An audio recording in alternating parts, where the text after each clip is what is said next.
Thank you. Welcome, everybody, to the House Committee on General and Housing. And today is February 3rd. We are in February already. Today, we're gonna hear from representatives of the FULA project. And then we're gonna take up 757, which is an act we've been taking testimony on concerning manufactured homes and limited equity co-ops. Then we'll take a break and return to discuss that act and with our council and possible markup. And then we'll end with the Village Trust Initiative update from Ben Doyle and Nicole Groton. But let's start now with the FULA project. Ross, welcome. You've been here before. Yeah. State your name for the record and tell us what you're going to tell us.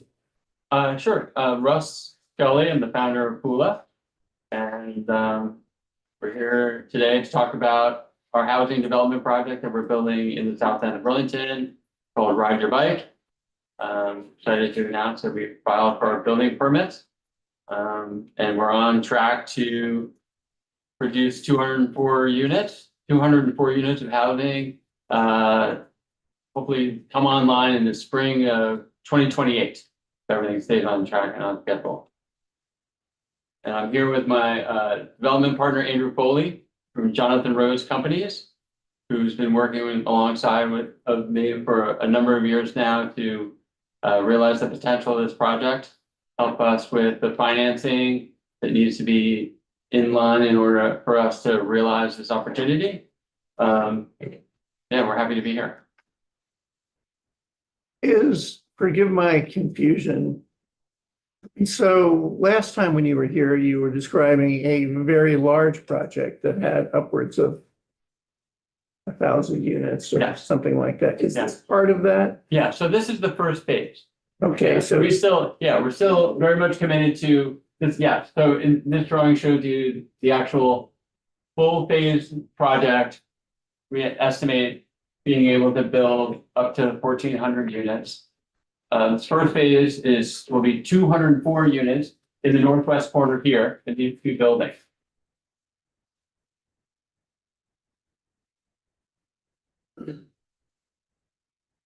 So, point again.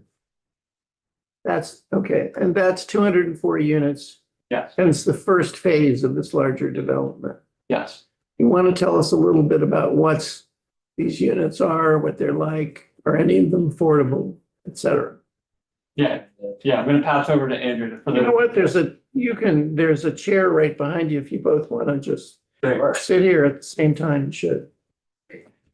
Andrew, you want to just tell us your name for the record? Thank you for having me again. And for the record, Andrew Foley, I'm Director of Development at Jonathan Rose Companies, a development partner with Russ on this project.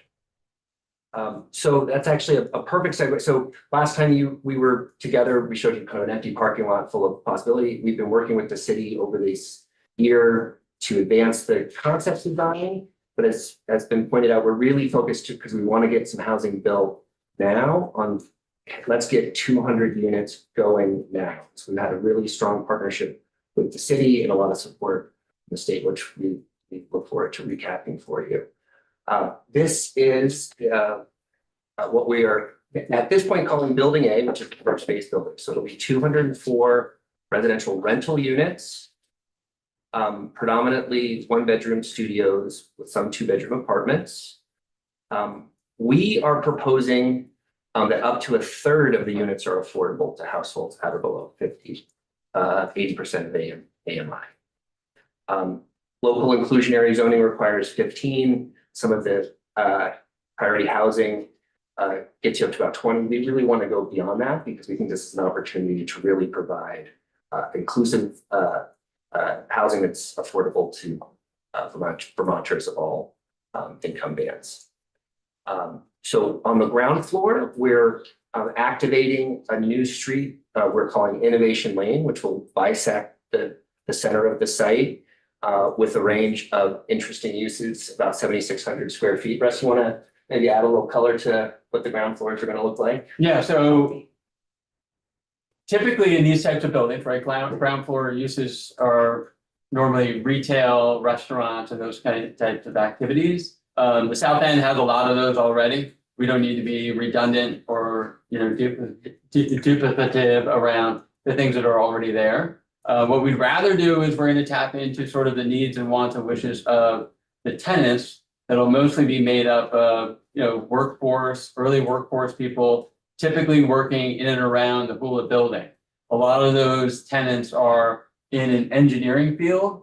So we want to make essentially, we're going to create a maker space on the ground floor of the building. This will be a place for people who are residing in the building to build community. They're going to actually use that space to essentially tinker. They're going to have essentially free time to explore whatever it is that they want to be building. We've talked to a lot of the employers of you know, the places that these people work, and in their free time, they're still being wildly imaginative and creative in creating things. So we essentially want to create the space that allows them to do that. And in doing so, it's also going to build community in the process. It's a great opportunity to have a shared community space where they can gather and do things that, you know, build relationship, build rapport, and actually produce things. Is that, don't you have kind of a maker space already in At Hula. at Hula? Yeah. Yeah, Hula is really a co-working space. It's office space, it's co-working space, but it's not exactly manufacturing space. So what we want to do is, like, the apartment units above in these buildings are all, you know, they're really designed for efficiency. So they're generally small in size. So what do you give up when you live in an apartment? You give up essentially garage, shop space, things to tune bikes, tune skis, to even like light storage. But the idea of allowing these people the space to be creative really ties into, you know, the ethos of the South End as well. We're in the arts and innovation district, right? This really taps into the use, the needs, the wants of the people who live there, and giving them, you know, full creative space to really build what they want to build. One step further into my, Yeah. Mary, did you have a question? Gail did first, and then Go ahead, Gail. my question was all the questions that you asked. However, I just have one question. Did you decide this rather than an underneath parking? Parking, Underneath parking, underneath the building? Yeah. you'd say? Yeah, we are not providing any subgrade parking. It's very expensive to do, and also I think because one of the virtues of the site is that we have the ability to utilize existing surface parking that surrounds the building. We have 25 stalls of parking that we really hope to activate with car share and other really innovative pieces, but we're really trying to demonstrate a car light community, but over time. And so by virtue of being a very large parking lot, we'll have plenty of parking, but as we build out subsequent phases, we're hoping to really take down the amount of required parking. I think. And do you have an idea of the 1 bedrooms as far as the rental? We've done some market studies. We're still, you know, we are around 100 to 120% of AMI bands. We haven't established what those rents will actually be yet, but you know, we are continuing to have those conversations with our lenders and doing some market studies. Thank you. Mary, Thank you. Your plan for health and wellness. What does that mean? So one thing we're looking to do is activate for fitness, but also course and Yeah. We're excited to think about an opportunity of creating an integrated health center inside the space as one of the ground floor phases. So in doing so, what we hope to do is think about how we might model sort of a first stop healthcare space for, again, we have a strong density of employees working in this area. The productivity, but also the convenience of being able to make a visit to an integrated health center type space before going to a doctor is something that we think could be really helpful in terms of just employee productivity and as well as really addressing an acute healthcare need that I think is very overlooked, right? And is honestly problematic in just crowding the healthcare system. One of the issues of trying to get to the doctor is the amount of people that go to the doctor. And so in this model, we're thinking that this first step could be an advocate for each of the members to help them decide if they need to go to the doctor or not. And then if so, how do you actually walk them through the process in a way that's efficient? And so that's our health and wellness plan. In addition to that, we're really designing this space to be very walkable. We're right on the city bike path, right? As you know, the name of this property is called Ride Your Bike. And that was, our expression of frustration of having to provide parking for people who drive their cars to and from work every day. We said, listen, there's a better opportunity here for this healthier for the participants. So we're building we're providing a large number of bicycles to the residents of this property. And we're positioning those bicycles in a place that's very strategic so that they essentially have to pass by a number of bicycles before deciding to operate one of the car share vehicles. One of the things we're planning for this development is as Andrew pointed out, we want to be very car light, but we're also partnering with Car Share Vermont. And we're modeling something that they haven't done before, but we would like to see Car Share Vermont essentially provide all the vehicles for this site. And the people who live here will be using car share vehicles rather than their own. And in doing that, we feel like that will help them transform a behavior that is very car centric into a behavior that is hopefully riding bikes, walking, and using alternative modes of transportation, and cut down a lot on obviously vehicle traffic in the area and things like that. So there's a strong focus around health and wellness that I think we've already adopted honestly and designed within Hula, right? And we have the Burlington Surf Club that sits on the Hula campus, which is an activity center focused on getting people on and off the water with rentals, equipment, lessons, staff. It's part of my DNA, it's part of my wife's DNA. I mean, we live a very active life, and we're trying to create an environment here in a campus and a lifestyle that does the same. It really embraces kind of work and health. Yeah.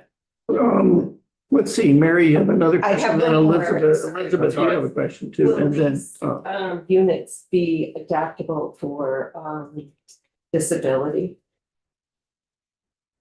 Yes, we are working to, and I have a note into the architect just to confirm where we are on that, because I know that that's an important, previous, so let me follow up with exactly what our, what the percentage of units are, but we, Okay, let me get back to you on that. okay, thank you. let's see, Elizabeth.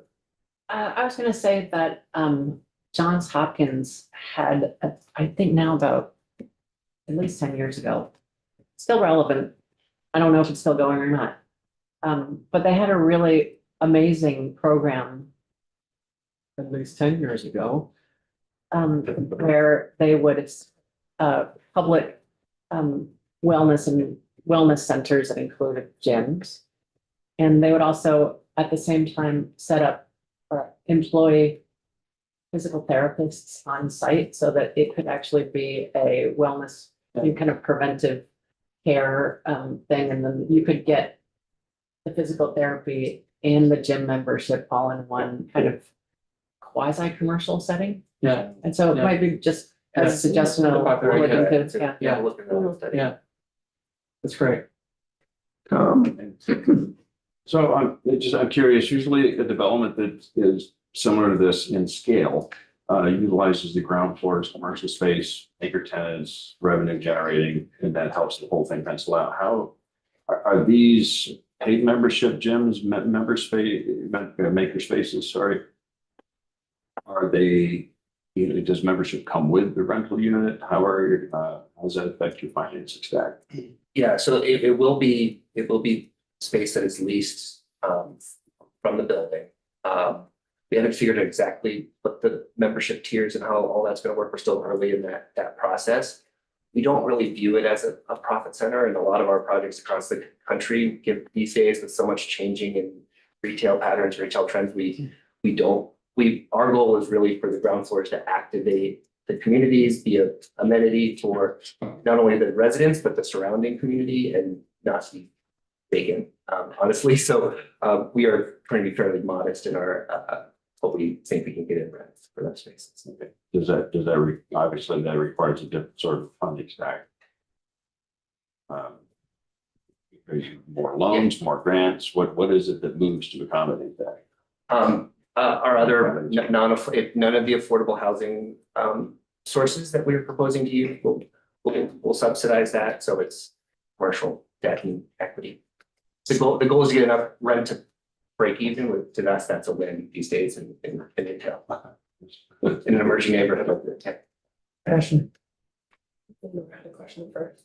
Oh, Lenora, I'm sorry. I just assumed that the Universal Design Corporations would be a question for our committee, from our committee. So you said that how have those been integrated into maybe not like a fully accessible apartment, but Yeah, and I'm pretty And sure, that's I just want to what make we sure before I give you the permit, but I'm pretty sure that. Yeah.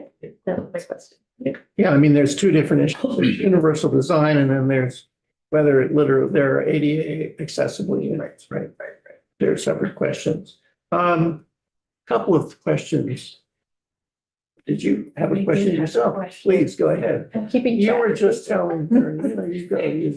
We have each other's back apparently, clearly. I love how creative this is. I think it's really commendable that you have this focus on wellness and just meeting a community out of it. I also want to commend you for going farther than local zoning. I think there are a lot of projects that don't necessarily want to do that. One question I did have for you is for the apartments that aren't gonna fall in the affordable housing, affordable rents, what are you forecasting those rents to look like? Yes, we've done some markets studies. We are looking to be around 100 to 110% of carrying median income. That would put studio apartments around $1,900 a square foot or so, one bedrooms in like the $2,500-$2,600 square foot or a month, sorry. But we're a long way out from locking in those numbers. Yes, go ahead, Mary, and then Can you talk about the affordability, the permanent affordability? How is this a temporary thing or how do you project this? No, a great question. And so we are, we'll get into this in the slide, but we're actively working and have applied with DHCD and DHFA. So it's permanent affordability as required for receiving DHCD funding. So we're looking to incorporate those covenants into the. so your capital stack depends on funding from VHCB or VHFA. Yes, and that might be a good segue to the next slide if we want to talk a little bit about funding. Or are there any other questions about the project in general? I was a little confused, and so I just want to make absolutely sure that I understand what you're saying. Yeah.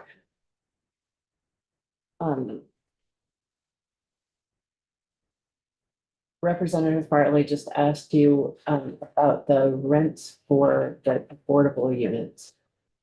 No, market rate. I'm sorry. Okay. Yeah.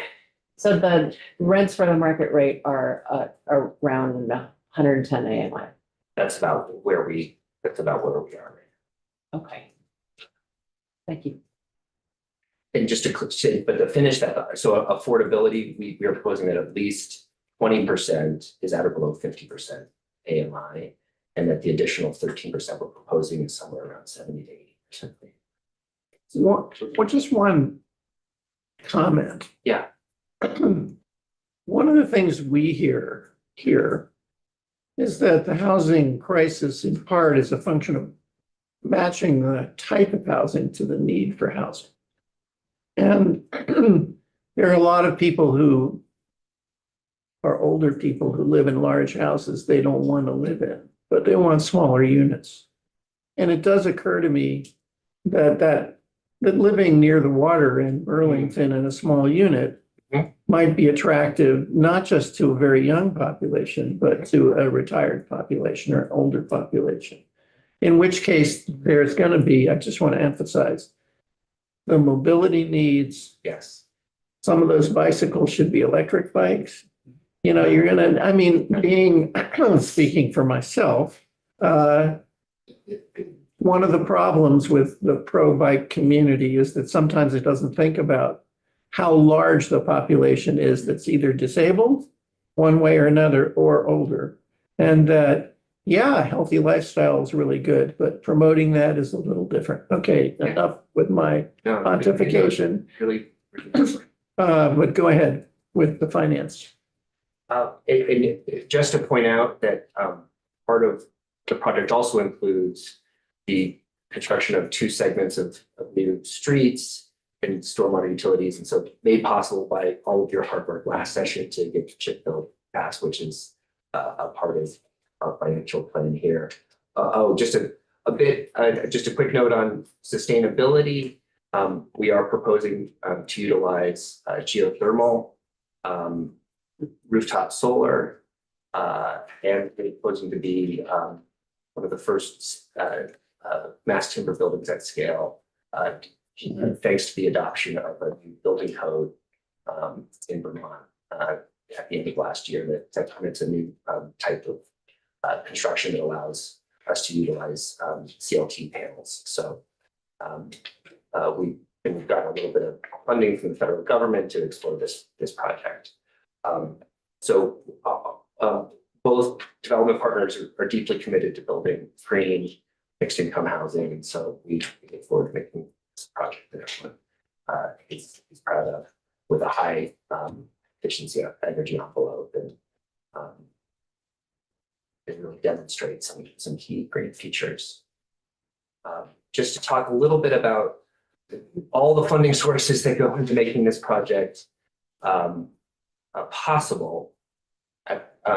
At the federal level, we're proposing to use the 4% low-income housing tax credit. As you, I think, have heard from VHFA, that is a credit that is not fully utilized by Vermont, and it's effectively given back every year and not utilized. So we're working with VHFA to do a funding structure that allows us to utilize that 4% tax credit on that affordable housing component of the project. We're also going to be utilizing solar and geothermal investment tax credits, which for a system like this is a really great way to. They still exist. The geothermal is untouched. The solar we have till July 4th to qualify for a vesting provision. So we're racing to try to get the last bit of solar credit before those start to wind down.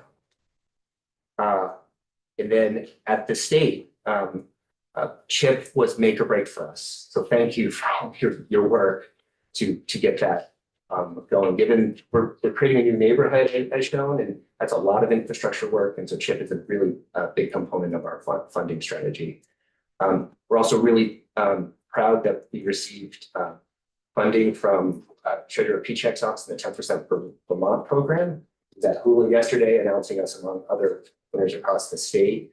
That was key funding to get our cost of capital down, and we could use more of it. Did you go, was that, how much? We awarded initial for this round $8 million. 8 million, at what percent? It depends on, It depends on their, so it's around 2%. around 2%. You should just, I don't know that it makes a difference, but we currently have before us a bill that would expand the 10% to 12.5%. We've heard about that, and that would be really key for not only our project, but other projects around that really depend on that low cost, to lower the cost of borrowing, given the high construction costs that we're all facing. We also have applications in with VHCB and VHFA on loans, and are working on some pretty innovative new approaches to incorporate, to fund affordable housing within mixed income building like this, and so look forward to reporting out more on that as both teams are hard at work working with us to figure that out. And then we're also applied on Friday for the state rental tax credit, which is also a key component of our funding strategy. At the city level, we've got CHIP, the municipal component, the Burlington Housing Trust Fund that we intend to pursue, and other various incentives. And then on the private side, so going federal, state, city, private, we're using very, very good and competitive construction and permanent loan financing. And are about to announce our lender, which is really excited to be working in Vermont at this scale. And the structure we're proposing allows that funding to be tax exempt, which lowers the cost of borrowing by utilizing that 4% tax credit. Oh, so they're buying the tax credits. No, but they're, because we're using the tax credits, we qualify for tax exempt bond financing. Beyond the amount of the tax credit. Correct. Oh, really? On both the affordable and market rate component of it. And one of the ways in which these two components are working together to bring down the overall cost of housing. So a few things I would just highlight, that one, the continued expansion of the 10% in Vermont fund would be huge for us and huge for others in the state. And then funding VHCB this year, we know there's a lot of priorities and it's a tough year, but that funding is absolutely critical for us being able to deliver these units in South End. And then one other, just to know, we also are big supporters of the Let's Build Home initiative on the construction sales tax. Our initial estimate for our team was that could take over $1 million of construction cost out of our budget, which would go a really long way to helping us close our gap and get to construction. Yes. I was, so that the sales tax that Yeah. goes towards, doesn't that go partially to ed and partially to, does it go partially to transportation too? Yep. Yeah, so yeah, that's a tough one, but are you looking at any other communities right now for any other awesome, creative, innovative? We're spending a lot more time up here in Vermont and we really enjoy being here. We think we got a handful in it for now in the South End, but certainly more we get to know the state, the more we love it. And I, just a ahead. quick follow-up, but how have neighbors reacted to, and what's your process been like to? Thank you for asking. So we submitted permits the second week of January. We just completed our second public meeting last night and the response has been very positive. So we've gotten through design review board, a lot of encouragement, no major concerns. We went through conservation board last night. With folks who care rightfully about stormwater and open space and, unanimous approval without any issues. So we feel like feels like the conversation really has changed in the last few years around housing recognition that it's time to get some housing built. What's your target commencement of construction date? Looking to start full-on construction in September of this year. And we're looking to actually do some early start on some of our foundation work as early as July, because we want to be able to deliver units the early part of the summer of 2028 and have a full leasing season there. So we're really trying to get these units built. Summer 2028? Correct. Sell my house soon. Yeah, I know. Buildings take a while to get built, but yeah, we want to get moving. And so it's really important we start this year. Yeah. On the top there in the middle of the building, area, or is that? Is it no, in the middle? Oh, right here. Yeah. Well, those are actually just more units set back, but we do have some space for some rooftop gardening agreement. Oh. It's not in frame here, but we've got a spot for Okay, that. okay. Oh, I see they're co-marketing with Beta. With Beta, I see that too. We're proud. Yeah. I was wondering whether. So when you were talking about the distribution of affordable units and Yeah. those are all gonna be in the building that you're gonna start building, right? It's not gonna be in some future building. Correct. We're looking, and not only in the same building, but throughout the Yeah. building, not like they're all in There's a one section on floor. the bottom and the back that gets no sun. Integrated. Okay. Yeah. Yes. Any final questions before we let these wonderful people go? How much have you determined an amount you are seeking, be it from VHTV? We are in active discussions with them, so I don't want to get too far out ahead of the team that Right. they're reviewing. Great. You're making good progress. Any further questions? Thank you so much for taking time to come and visit us. Appreciate it. Good luck with the project. Thank you.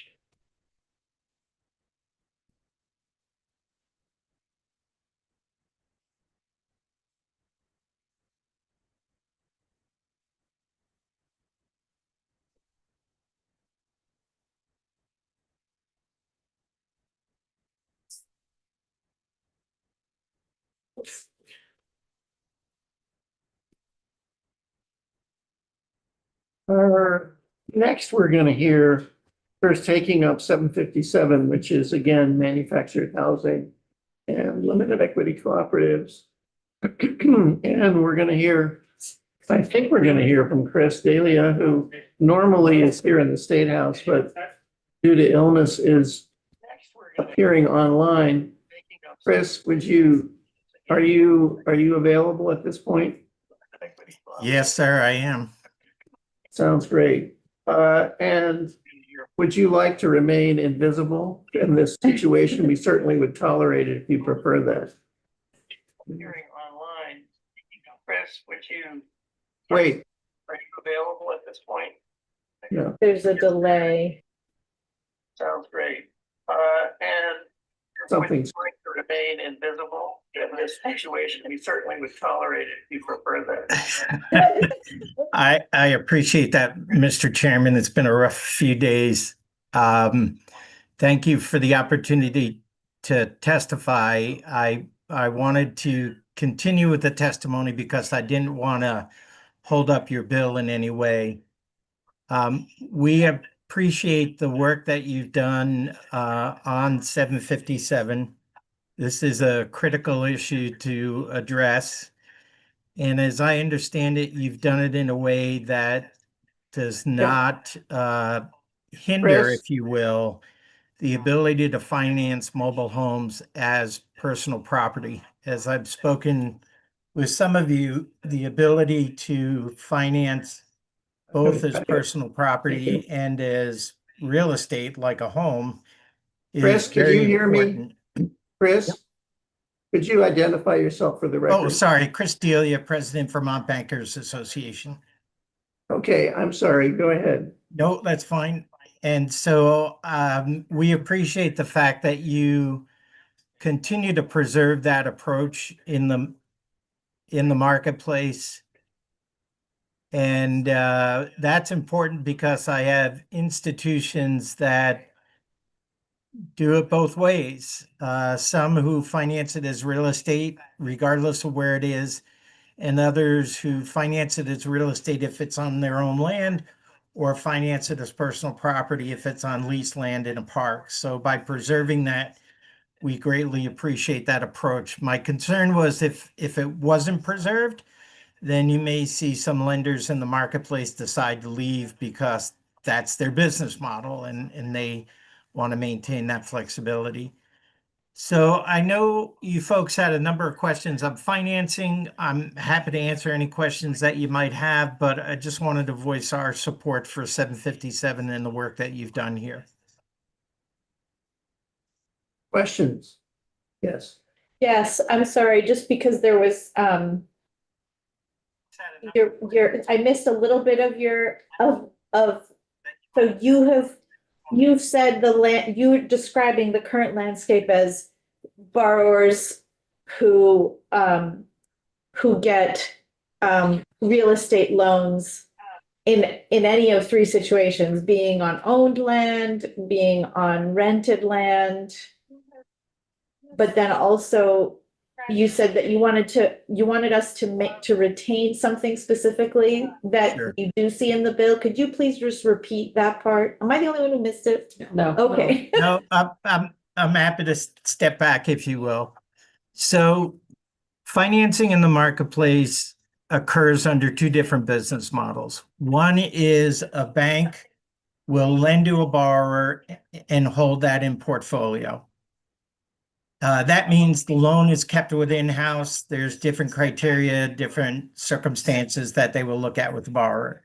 The second loan is when it's made and it's sold to the secondary market. The reason that occurs is that's how a bank recapitalizes its lending pool. So under those two scenarios, how do we finance manufactured homes? And it goes like this. I have some banks who finance manufactured homes only as real estate. And those are typically held in portfolio. So if it's owned land that you have, or if it's in a cooperative park, it will be financed as real estate. The second option is a combination, real estate and personal property. And again, this depends on the bank's business model. They will finance it as real estate, but then in those parks that are not cooperatively owned, where you lease the land, they will finance it as personal property. And then you have others who only deal with personal property, period. So those are the three different approaches. And my understanding is that your bill does nothing to impact the way we would finance. It obviously makes changes in other ways, but it preserves the ability to finance as personal property. Just a comment. I want to concur with Chris. Finance. It obviously makes changes in other ways, but it preserves. It's on his device. So, Chris, you want to? You mean, okay. So there is a statute, I think it's 2603, that currently in current law says that a loan can be, that if it's on owned land, if it's a mobile home, a manufactured home on owned land, it must be done as a real estate loan. But that if it's on land that is leased, like in a manufactured home community or park, it may be done as real estate, and by implication may be done as a personal. So we talked about that back and forth. There are some advantages to loans that are real estate. There's more consumer protection involved in a real estate loan. But in the end, Chris and others argued to us that there are people who cannot qualify as they can't qualify for a real estate loan. They can't come up with the 20% down payment or the down payment assistance. There isn't, isn't enough of it. And that for those people, a personal loan may be better. And so we left that section alone. That's why Chris is saying we didn't mess with that.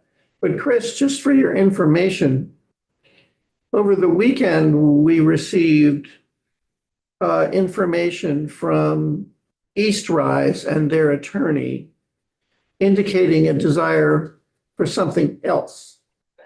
And I'm just bringing it up, but we will hear it later. Apparently, in the world of real estate loans, I'm just talking about a real estate loan now, okay? Not a personal loan. Apparently, if you're never intending to sell the loan, in theory, the loan can be the ownership could be a deed or it could be a bill of sale. I was under the misapprehension that it had to be a deed if it's a real estate loan. It turns out that the only reason that that's the case is because the law required it.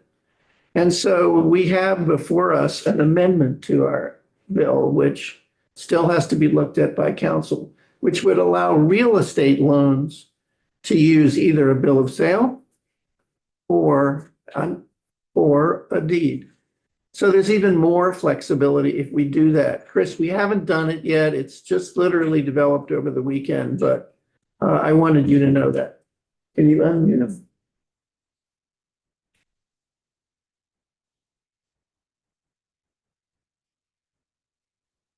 You wanted to. Flexibility if we do that. Yeah. Chris, we haven't done it yet. It's just literally developed over the weekend, but I wanted you to know that. Yeah, I appreciate that, Mr. Chairman. That's helpful to know. I'm happy to look at the language, but that sounds like as long as there's that flexibility, that would work well. I think a deed is probably necessary if you intend to sell the loan, Yes. but I don't know, and they don't. So I appreciate that, Mr. Chairman. That's helpful to know. I'm happy to look at the language, but that sounds like as long as there's that flexibility, that would work well. I think go ahead.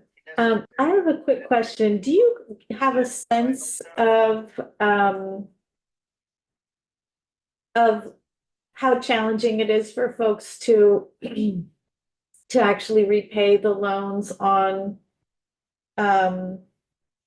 personal loans as opposed to mortgage loans when they enter into that kind of arrangement with a bank? Like what, I guess it would be what, like rates of defaulting, compared rates of default on personal loans versus mortgages or real estate loans?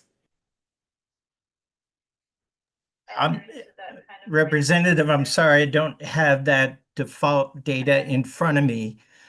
But what you should keep in mind is, one, on a real estate loan, we have to do an ability to repay analysis. That's something that came out of the Great Recession that we are responsible to do. Under the personal property, we're going to do an underwriting of that loan to look at all of the circumstances around that borrower to ensure that they do have the ability to repay. It is not in our best interest nor theirs to provide a loan that they're going to struggle with. Now, obviously, circumstances can change over time, but going into it, the underwriting criteria, looking at it, it's to take into consideration all of their circumstances so that if we make the loan, they've got the ability to repay. Thank you. Thanks. Other questions of Chris? Tom? I'm curious to know if a mortgage is being pursued and the land is not owned, there still has to be some satisfactory loan to value ratio. So is the down payment correspondingly higher to meet that generally? Yes, it would be in that circumstance because it's going to be treated as personal property on leased land. Yeah, it's usually, it's for East Rise at least, it's 20%. And I think also for other credit unions that do Most it, others. it's 20% down payment. And most of them don't do a 10%. That's from mortgage. Yeah, 20% down payment Okay, for a real estate loan with a mortgage. Yeah. okay. If, or just going back to what we were talking a few minutes ago, if the land was deeded, they owned their own land, and they get a bill of sale for the housing unit, the land transaction has to be a deed to be recorded. Right. But if they're two separate pieces of property, does that affect the land? I'm tripping over my question. I know I am. One thing that might help you, as awkward as it sounds, there are many people who walk into a transaction with a manufactured home, and all they have is a bill of sale. Okay, whether they own the property or they don't. All right? So they go to a bank. Chris, if I'm misstating this, tell me. They go to a bank. They walk in and their only manifestation that they own this thing is a bill of sale. But it's going to be a real estate transaction, let's say. So the loan is going to be a loan. It's a real estate loan backed by a mortgage, okay? The mortgage will be solely on the home, on the unit. So how do they end up with a deed right now? The way they end up with a deed is they make the buyer deed the property to themselves. And so they have to pay a lawyer and they deed the property to themselves. Does that help you? Is that what you're, but the mortgage is only on the real property. Excuse me, on the home. It's not on the land because the land is owned by somebody else. Right, and I'll pursue my question, elsewhere. I'm more curious as to when there is an owned piece of land. Yeah, then they can do a regular mortgage. Gail. Typically, if it's an individual that owns the home, the box, on land separate, it would be treated the same as a stick built. If it's in a community, whether it's a private owner, that's leased land. Even if it's a private owner that owns the park, or a cooperative, or a nonprofit. So purchasing that home was, up until this last year, was most of the time personal property, chattel loan. In the last year, depending on the bank, they're considering it real property. So the idea of the bill was not to eliminate that personal property loan for people who may not be eligible for a conventional mortgage. You're not going to see in a co-op, in a mobile home park, people that own the land. That would be an HOA. Or just somebody who moves. Or separate, yeah. Yeah, they have a piece of property and they move and they put a mobile home on it. Yeah. Any further questions of Chris? Chris, I hope you feel better soon. Thank you, Chris. Thank you, folks. Take care. Just by way, just for 1 minute, just by way of background. Again, I really appreciate that the committee is willing to delve into the arcanities of real estate transactions. You're all becoming real estate transaction lawyers, at least honorary. It's fun. Yeah, but it's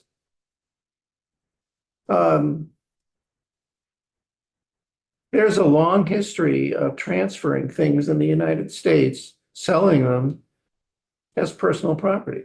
In the classic case, including cases that are abused all the time, I saw this as a legal aid attorney.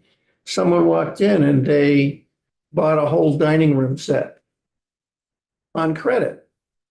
And it's not like charging it to your credit card at 18%, which is what it would happen if there was no security. But instead, they buy it with a personal loan. And it's governed by the Uniform Commercial Code that's adopted by whatever state they're in. But what happens is with those, the dining room set is the security for your payment. So instead of paying 18%, you're merely paying 10% or something like that, or 9%, whatever it is. And you make payments, but if you miss a payment, they just come and take the dining room set. They don't give you back what you paid.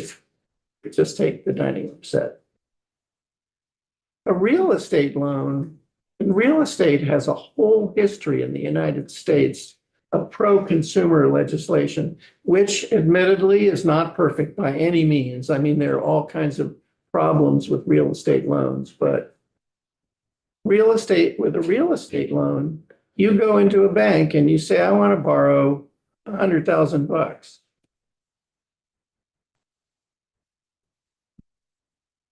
The bank isn't going to just write you a check for $100,000. they want security too. The reason their interest rates are relatively low, not 18%, but 7% or 6%, is because they have security. And the security is the house. But, so the first thing, I'm going to get into detail here, but it's something you guys, since you're turning into transactional attorneys, you should know. The first thing you do is you borrow the money, and the way you borrow the money is with what's called a note. You give them, the note says, if I'm borrowing 100,000, it says, I, Mark Mahaly, will pay you $100,000 in the form of monthly payments for 20 years X at Y interest. Okay, that's the note. It's just a contract that says I'll pay. That's all it is. That's what a bank note is literally that's It's just literally a the term. contract. What It's is that just a the same fancy thing? word. It is. It's Oh, a wow. fancy word Sounds for a contract. They're all contracts. They just tell you, it's just one where I say, oh, you give me the land, I'll pay you the money. Okay. Then there is a separate contract. And that contract is one where I say to the bank, and if I don't pay you, you can take my land. Okay? That is called a mortgage. And that mortgage, that's all it is. It's just a name for another contract. It's a separate contract, and it says that if I don't make good on the note, they can take the land.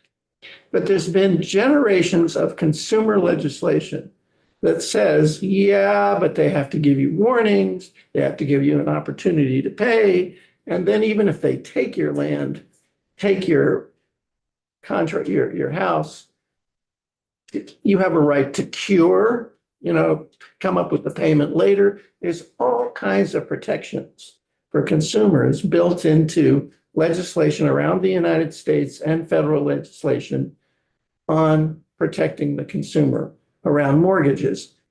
Like I said, I'm not trying to say that it's ideal, believe me, but it's more than there is with personal loans. But personal loans, so there's a movement, you heard about it from the woman from Pew Trust. There's a movement amongst people who want to regularize the purchase of manufactured housing to try to get more and more of them into the world of real estate More with all protections. this protection. And it's working in some places and not working in others. And we're in this hybrid situation where we're encouraging real estate, but we're allowing, Chris D'Elia was saying, don't go too far or you will inadvertently hurt some of the poorest people who unfortunately must use the personal property as the device. Okay. Our next witness, Laura, is Laura here? She's here. All right. So, Laura, can you hear us? Yes, I can. Can you hear me? We can hear you. We cannot see you. Do you want to be seen? There you go. Okay. Laura, welcome to the committee. Thank you. Would you tell us your name for the record and give us your testimony? Absolutely. Oh, well, you know what, Laura, give us your name for the record first. Laura E. Gorski. Okay, and you're a private counsel? I am. Private- Yeah. And why don't we introduce ourselves to you, because you, unlike many of our witnesses, have never been here before us. So Debbie, do you want to start? Sure. I'm Debbie Dolgan. I represent St. Johnsbury, Concord, and Kirby. Great. I'm Tom Troutman, represent Athens, Chester, Wyndham, and Grafton. Joe Parsons, Newberry, Thompson, Groton. Leonora Dodge from Essex Town, City of Essex Junction. Hi. Ashley Bartley, I represent Fairfax and the majority of Georgia. I'm Mark Holly, Callis, Plainfield, and Marshfield, and I'm chair. Go ahead. Sadia Lamont, Lamoille, Washington District. Hi, I'm Elizabeth Burrows and I represent Windsor 1, which is Heartland, West Windsor, and Windsor. Hello, I'm Mary Howard and I represent Rutland City District 6. Hi, Laura. I'm Gal Pezzo and I represent Chittenden 20, Colchester. Great. So also, we have Emily, do you want to introduce yourself if you are, Sure. he's Emily Krause, online. I'm online. Emily Krasnow, South Burlington, Chittenden 9. Great, Laura. One of the interesting things about this committee is there's people here from all the different kinds of places in Vermont. There's people from the more urban parts and from the very rural parts and the in-between parts. So take it away. Great. Well, thank you for having me. As you mentioned, I am a sole practitioner. I practice in Richmond, Vermont. I service the areas of Chittenden, Franklin, Addison, Washington, Grand Isle. I'll go pretty much anywhere in the state depending on the transaction. And I opened my own practice in 2019, and in doing that, I had a lot of experience with mobile home parks, and I started working on some mobile home loan transactions with a local lender. And so the majority of real estate attorneys in Vermont don't have a whole lot of experience with mobile homes because it might make up anywhere from like 1 to 5% of their practice. Whereas I handle a number of mobile home transactions. It probably makes up about 20% of my real estate practice. So I just have a lot of experience with mobile home loans and was asked to speak to you a little bit about the closing process. I have looked over the bill as introduced, the most recent version that I received. I do support the idea of the bill. I think it still needs a little bit of tweaking yet, at least the version that I was able to review. I think one of the most confusing things for borrowers, for lenders, for attorneys, for town clerks, is utilizing a mobile home bill of sale versus utilizing a warranty deed. And I think one of the problems that we see right now is in the statute, the word shall versus may. So we're making it required for real estate loans to be utilizing this warranty deed. And some of the confusion that exists specifically on the recording level is every town has their own way of indexing documents. And so there's variation. When I go do a title search in Virgins, it's different than when I go do a title search in Bolton as to where I might find those different documents, whether it was a mobile home bill of sale or a warranty deed or a UCC or a mortgage deed, whatever the respective documents are. So there's just a lot of things to look at when you go to do a mobile home search. And yes, go ahead. Just a question, and anyone else who has a question, don't hesitate to jump in. The bill of sale, that's a recordable document? Yes. And that's not, is the UCC document, is that a separate from the bill of sale? It is. Is it recordable? It's recordable in two different ways. It's the UCC-1 financing statement that is utilized to secure a lien against a mobile home used as collateral for a personal property loan. It is recorded primarily on the Vermont Secretary of State's website in their UCC filings. It's similar to what you might get recorded if you were to purchase a brand new tractor from John Deere Financial and they wanted to record a lien. That's the same thing that these UCCs are doing for mobile homes. Some of the local lenders and local attorneys will go so far as also recording that UCC in the local land records. One of the reasons for doing that is, as I just mentioned, as a title searcher, when you're looking up mobile homes, there's a lot to look at. So if for instance, that UCC is only recorded in an online index that's maintained by the Secretary of State's office, some title searchers might miss it if it weren't actually indexed in the local town land records. But by law, it's only required to be recorded in the UCC filings that are maintained by the Secretary of State's office. You said there were two documents. What's the other? Mobile home bill of sale, UCC. I guess I was just mentioning that there's two distinctions between the deed and the bill of sale. So the UCC one, am I right? It's kind of the real property version. Excuse me, the personal property version of a mortgage. Correct. Yes, okay. Please go ahead. Yes, the UCC one is how we perfect a lien against a mobile home, and perfect is a term we use when we talk about collateral and making sure that there would be the ability to collect against that as a lender. So the UCC gets filed with the Secretary of State's office.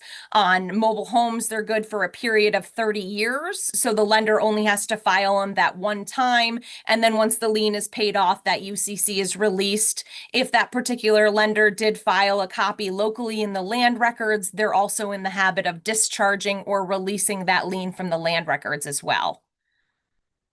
But one of the things that I support with the bill is just adding some consistency here. So right now, there's a distinction between what type of loan you're getting as to what type of title document you're going to get, whether it's a bill of sale or a warranty deed, and then also what type of loan document you're going to receive, whether it's UCC1 or a mortgage deed. And I think that's just confusing from a borrower's standpoint, an owner's standpoint, town clerk, from everybody that's involved in the transaction.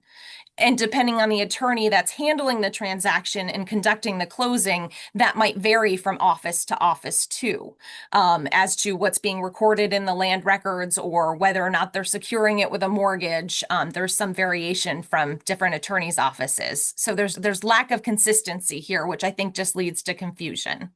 Well, Laura, let me ask you, one of the things that we have heard consistently from bankers here, including just now Chris D'Elia, who's the Bankers Association, is that we should leave.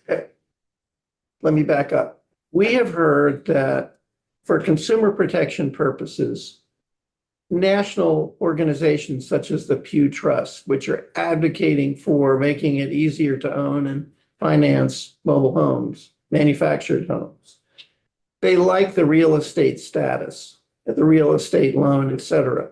But what we've heard from bankers here is that though even Eastrise, for example, which is moving entirely to real estate, is that we should leave open the option of using personal loan because there are people who cannot qualify for a mortgage.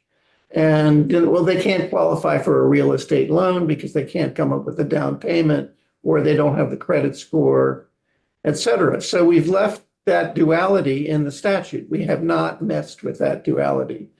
Are you saying that you think we shouldn't be doing that? That we're only perpetuating confusion? Do you have ideas for how we make it less confusing? Geez, I think specifically confusion would be eased if there was only one title document. And I think historically, as attorneys and town clerks and people involved in developing these documents, I think the mobile home bill of sale is accepted. It's only been in recent years that people have really been requiring this warranty deed through the conversion process that's mentioned in the statute. And the other, difficulty with that is that these town clerks are not familiar with the term purging. So as the closing attorney, when we say, okay, we have a bill of sale, Johnny received a 2002 mobile home bill of sale from Fecto Homes in 2002. Now Johnny wants to mortgage with Eastrise or another local lender that wants to do it as real estate. So we're requiring this conversion process, which requires documents to be purged. Historically speaking, a town clerk does not purge public records. That's part of their record keeping job, is to keep things like that on file. And specifically, as I was mentioning, there's variation from town to town. When you take a mobile home bill of sale and you record it in the public land records in volume 22 at page 39, you can't purge that document. It has become part of the public record. Whereas in Virgins, for instance, they record mobile home bills of sale in a folder in the vault. Berlin has a binder in their vault. So those documents aren't necessarily incorporated into the public land records. Whereas, Burlington in recent years has put them in the public land records. So there's variation between recording offices as to where those documents are recorded. And so sometimes we're getting pushback from the town clerks for this purge process because their job is literally to keep records. And now we're telling them to purge something that was recorded 20 years ago or 10 years ago. So I think that's difficult. I think the current draft of the bill eliminates purging and conversion.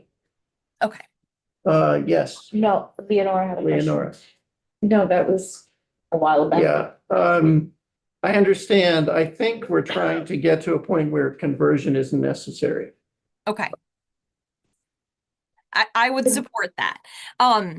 Specifically, things that I have potential problems with are right now, at least the most recent version that I saw, where we reference 2604 A, B, and C. I think that needs to have a little bit more tweaking when we talk about the distinction of may versus shall. Right now, there's language in there that says we may finance a mobile home as real estate, but then in 9 VSA 2604, we then require it. And we say any transactions after July 1st, 2008 from a manufactured, from a mobile home dealer shall be conveyed by a warranty deed. So, initially in 9 VSA 2603, we talk about it may be financed as real estate, but then we require this conversion process.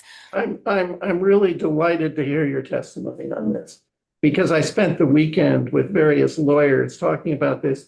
We are amending, well, I'm going to be proposing to the committee that we instruct our attorney to amend 2604 to allow either a bill of sale or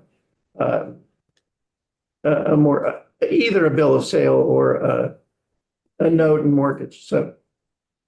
And I applaud your efforts on that. I think that would be wonderful. I think it is important for some of these low income borrowers to have the option.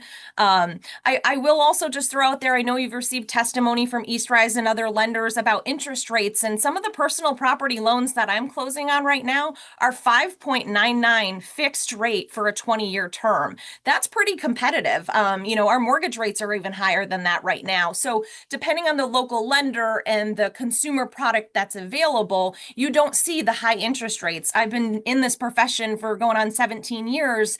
And, 15, 17 years ago, it was not uncommon to see an interest rate of 19% on a personal property mobile home loan. That is not the case today. There are competitive consumer products out there with lower interest rates for personal property loans. What's the term on those? Generally, it's a 20-year term, 20 max, but some borrowers will go 15 to be competitive and get it paid off quicker. Yes. Or is that only for new homes? No, that's for used mobile homes or manufactured housing units as well. Specifically, it's up to the lender. They have certain required criteria that would have to make a used mobile home eligible. But I've seen loans on, some 1980s, 90s versions. As long as they meet the criteria that the lender is looking for, they'll give a loan. Is that off a lot or is that already landed? It's pre-owned and the homeowner is selling it. Both instances. I've certainly seen it in a mobile home park on a lot with a, 1980s, 1990s used mobile home. As long as it meets the criteria, I've seen a 5.99% interest rate. Is there, what kind of down payment is required usually on those? That would be something I'd have to specifically ask the lender. A lot of the new mobile home loans I'm seeing right now are getting a second mortgage with Champlain Housing Trust. Right now, there's the down payment assist program for new. But on older mobile homes, usually it's determined based on the appraisal value. And I think they're still at an 80% threshold on that, but I would have to ask my particular lender. Laura, did you have other specific comments on the legislation? Do you have language changes that you want to get to us via text or email, or just other thoughts? I have a couple of things to talk about really quick. One thing that I want to mention specifically on mobile homes, and it sounds like you support this in giving the option of a bill of sale and a warranty deed, is these are low income folks. And sometimes people are preparing their very own title documents and showing up at the town office to sign a mobile home bill of sale and a Vermont property transfer tax return, for better or for worse. But it is being done. And I think having it be required to prepare a warranty deed and hire an attorney is just another hurdle for some of these already, strapped income folks. So that's just something else that I would ask you to consider. And then in addition to this bill, something that hasn't been addressed yet that I'd just like to bring to your attention is effective in July 2020, the Enhanced Life Estate Deed statute was passed. And in looking at that language, we do not give any consideration for mobile homes. It's gray area. So as a homeowner, I can transfer my property to my heirs via a life estate deed if it's real estate. But if it's a mobile home in a park, I'm unable to do that. As attorneys, we are, including some of that life estate language in mobile home bills of sale, but there's really no law that makes that a possibility. And not that that has anything to do with the bill that's presented in front of you, but it is another obstacle for mobile home owners that they're not able to do this life estate transfer. We are preparing the deeds, and most of the time they're being recognized, but by law, they're not. So that's just another thing I'd like you to consider. Yes, go ahead. So that life estate, I think you and I had spoken about this a while back. I have that for my daughter. I only have one child. So that would not hold up if there was two children and I only at least left it to her. It may not hold up because right now the law doesn't allow for that tool. We as real estate attorneys are familiar with that because we see it in deeds and things like that. So depending on the title attorney, so depending on who the buyer's attorney is, whether or not that buyer is getting a mortgage, whether or not the title company would verify it, someone may or may not uphold that mobile home bill of sale. Like I said, I've seen plenty of them out there. I've prepared plenty of them, but the statute doesn't actually allow for it. And I think that's just something that's lacking here when we talk about mobile homes. Thank you. You're And welcome. that's language in a completely separate statute. Yeah, that has to do with the states. Yeah. Exactly. Something maybe we might want to look at in round 2, but yes. It's Title 27, Chapter 6.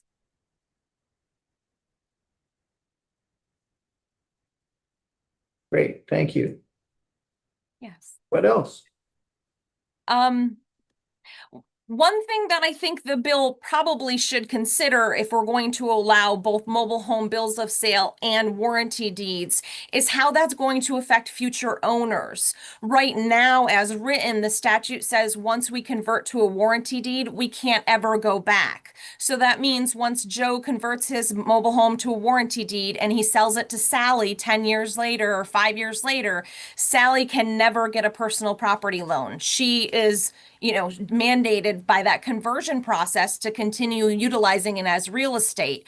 So one thing that the bill really should consider is how future transfers are going to be impacted. Is it okay that Joe got a warranty deed and now he transfers to Sally via a mobile home bill of sale? I don't know how we would determine that other than by specifically limiting the title instrument and saying we're just going to convey everything via a mobile home bill of sale, which I don't see the problem in doing. But that's just something to consider too, is what's going to happen with future transfers down the road. Thank you. You're welcome. Anything else?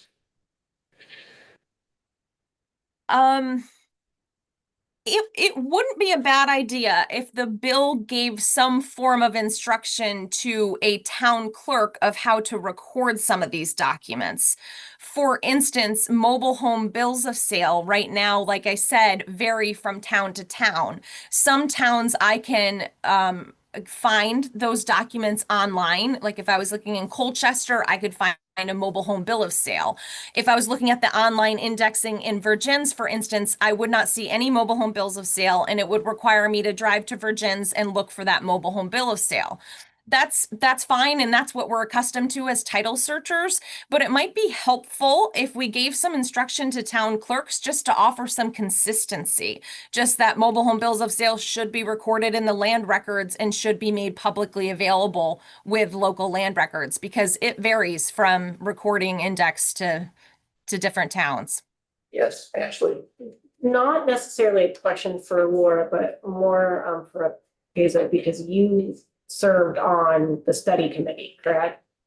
Was this, I think that's a great point, and I really appreciate you bringing this to us, especially because I think a lot of the conversations that we've just continuously had, not just with this bill, but almost every other housing bill, is the capacity that our municipalities have. So I don't, did that ever come up in the study committee? Okay. One thing I want to ask, let's pursue this for just a minute, because we have heard in other testimony that there's problems of inconsistency. Do you think that we are ready now to insert in this bill legislation that would direct clerks to record it a certain way? Or do you think we need some sort of process whereby the Clerks Association and other interested parties get together and come up with a solution? I mean, are we ready? I mean, if I said to you, do you have language? Give it to me, would you? Or would you think that in order to socialize this, or in order to get it broadly adopted, or to come up with the right way, we'd need a committee or some sort of summer study process, et cetera? I think the latter option. I think our town clerks are instrumental in what we do here in Vermont, and they all vary from municipality, and I would want to include them in the process and figure out a way just to make it consistent, specifically for mobile homes. It is a gray area. These mobile home bills of sale sometimes are recorded in the land records and sometimes not. And it's difficult as a title searcher to know where to find those things. Oftentimes when I go into a new town I've never been in before, okay, take me through the vault. Where do you keep mobile homes? What about UCCs? So there's just variation. Is there an agency? I mean, one way to do it is convene a summer study committee. That's its own thing. But is there an agency? If we had to pick an agency to head up this consultation process, do you have any thoughts as to which agency it would be? No. No, I mean, CVOO, Vermont State Housing Authority. Yeah, Mark, yes. we have a, I was gonna say, yeah, maybe VLCT, but we also have a longtime city or town clerk in our body if we we do. want to talk to Sandy at all. Yeah, That'd be great. yeah. All right. Gail, did you want to say something? Laura, if we were not to do that, do you have a suggestion of language? Language related to recording these documents and offering consistency. I think just not having a separate mobile home index would be helpful at this point. I think incorporating them all into the public land records, which again, some municipalities have done. And I just think as we're transitioning since COVID, so many towns have gone online with their record keeping that it's a convenience for a title searcher, but it's also just, it varies from town to town. So I think just having a requirement that mobile home bills of sale should be recorded right in the public land records would be beneficial, because at least there'd be consistency. Any further questions of Laura? Well, Laura, 1,000 thank yous for taking time away from your practice. Thank you. Thank you for this meaningful work and for supporting these Vermonters who desperately need access to legal services. When these folks show up in my office for their closing, sometimes it's the very first time they've even interacted with an attorney. So this is important work you're doing. Thank you. Thank you. Thank you. Thank you. So, yes. I just want to make a comment, which is that I don't know, but I was just trying to look it up, but it's kind of too complicated to look up right now. But I think in 2022, as legislators, we passed the Town Records Modernization Act. And I know that those are rolling deadlines. And I wondered whether it actually really would fit in well with where those are right.